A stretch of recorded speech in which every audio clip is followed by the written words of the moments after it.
BJP বিধায়ক অসীম সরকারের পবিত্র কোরআন নিয়ে মিথ্যা বক্তব্যের তীব্র বিরোধিতা করছে আমাদের নিউজ নির্ভীক।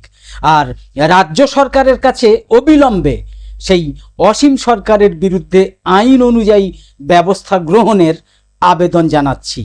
বিজেপি বিধায়ক অসীম সরকার সাম্প্রতিক এক ভিডিও বক্তব্যে, মানে একটা সাক্ষাৎকার ভিত্তিক এক ভিডিও বক্তব্যে ধর্মগ্রন্থ পবিত্র কোরআন নিয়ে যেভাবে মিথ্যাচার করেছেন, সচেতনভাবে যেভাবে সাম্প্রদায়িক বিদ্বেষ ছড়ানোর চেষ্টা করেছেন, আমরা তার তীব্র বিরোধিতা করছি, তীব্র প্রতিবাদ করছি।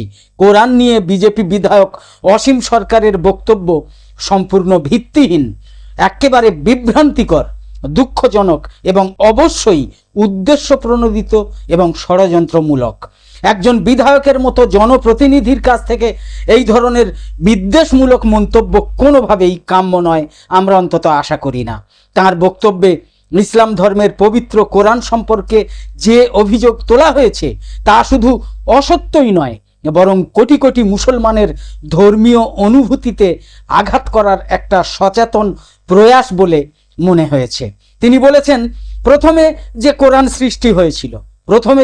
সৃষ্টি হয়েছিল সেটা নাকি বদরের যুদ্ধে পুড়ে ছাই হয়ে গিয়েছে, আর বর্তমানে যে কোরআন আছে সেই কোরআন নাকি 25 জন শয়তান মিলে বানিয়েছে। অসীম সরকার আরো বলেছেন, কোরআন নাকি কাফেরদের দেখলেই হত্যা করতে বলেছে। নিউজ নির্ভীক মনে করে অসীম সরকারের এই তিনটে বক্তব্যই উদ্দেশ্য প্রণোদিতভাবে সম্পূর্ণ বানানো এবং ভিত্তিহীন, যা সমাজে সাম্প্রদায়িক সম্প্রীতি নষ্ট করার জন্য যথেষ্ট।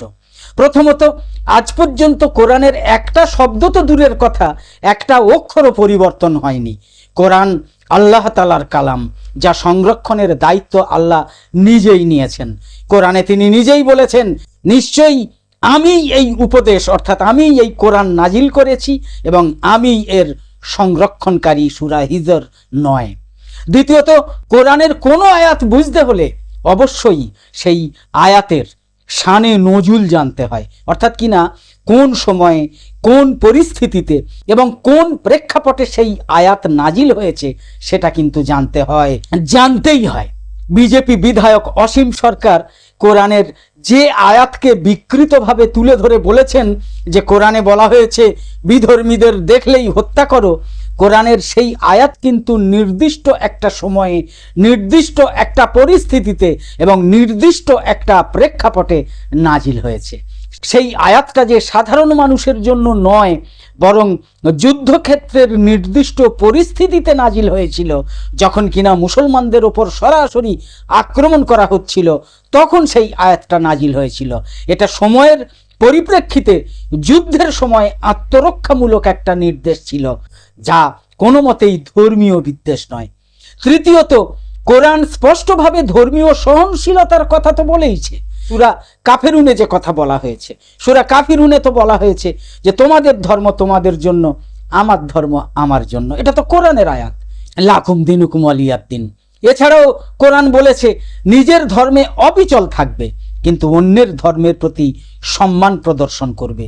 তাহলে কোরআনের একটা নির্দিষ্ট সময়ের পরিপ্রেক্ষিতে নির্দিষ্ট একটা নির্দেশ বা আয়াতকে আপনি সমস্ত জায়গায় সেটা ছড়িয়ে দিয়ে সাম্প্রদায়িক বিদ্বেষ ছড়াবেন, এটা তো হয় না। অতএব কোরআন কখনোই নির্বিচারে হত্যা, ঘৃণা বা বিদ্বেষ শেখায় না।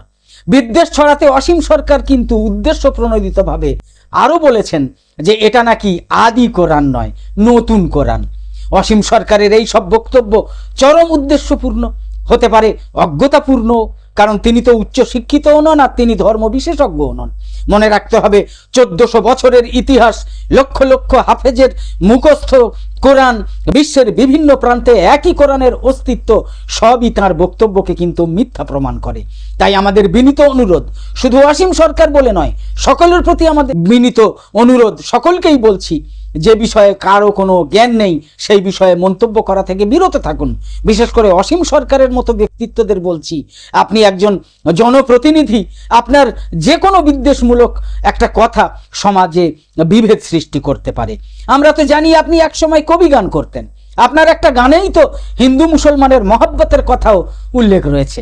সেই আপনি কিনা, সেই অসীম সরকার কিনা সমাজে ধর্মীয় বিভ্রান্তি ছড়াতে কোরআন নিয়ে জঘন্য মিথ্যাচার করলেন। বারে আপনি জানেন না, বহু হিন্দু ব্যক্তিত্ব সে নারী পুরুষ নির্বিশেষে ইসলাম ধর্মকে সম্মান করেন, ইসলাম ধর্মকে ভালোবাসেন। আপনার এই ধরনের বক্তব্য সেই সম্প্রীতির পরিবেশ কিন্তু নষ্ট করে দিতে পারে। অতএব আমরা আশা করি এবং দাবি জানাই যে বিজেপি বিধায়ক অসীম সরকারকে প্রকাশ্যে তার বক্তব্যের জন্য অনুশোচনা করতে হবে, ক্ষমা চাইতে হবে এবং ভবিষ্যতে ধর্মীয় উস্কানিমূলক মন্তব্য থেকে বিরত থাকতে হবে। মনে রাখতে হবে, কোনো ধর্ম বিভাজনের জন্য নয়, কোনো ধর্ম বিভাজনের জন্য নয়। ধর্ম হচ্ছে মানুষের মধ্যে নৈতিকতা, ধর্ম হচ্ছে মানুষের মধ্যে সহানুভূতি এবং শান্তি প্রতিষ্ঠার জন্য। উল্লেখ্য যে আইএসএফ এর বিধায়ক নওশাদ সিদ্দিকী, সারা বাংলা সংখ্যালঘু যুব ফেডারেশনের নেতা মোহাম্মদ কামরুজ্জামান সহ বহু ব্যক্তি বিজেপি বিধায়ক অসীম সরকারের বিরুদ্ধে ইতিমধ্যেই বহু থানায় এফআইআর দায়ের করেছেন।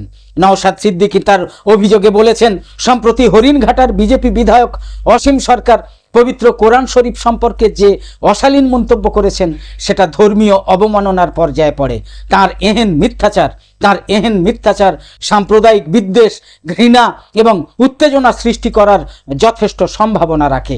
তার বিরুদ্ধে অবিলম্বে ভারতীয় ন্যায় সংহিতা 2023 অনুযায়ী প্রাসঙ্গিক ধারায় নিরপেক্ষ এবং দ্রুত তদন্ত শুরু করা হোক এবং আইনানুগ কঠোর ব্যবস্থা গ্রহণ করে সাম্প্রদায়িক সম্প্রীতি এবং আইন শৃঙ্খলা রক্ষা করা হোক। এই মর্মে আমি পুলিশের কাছে এফআইআর দায়ের করলাম, এই বলে অভিযোগ করেছেন আইএসএফ বিধায়ক নওশাদ সিদ্দিকী।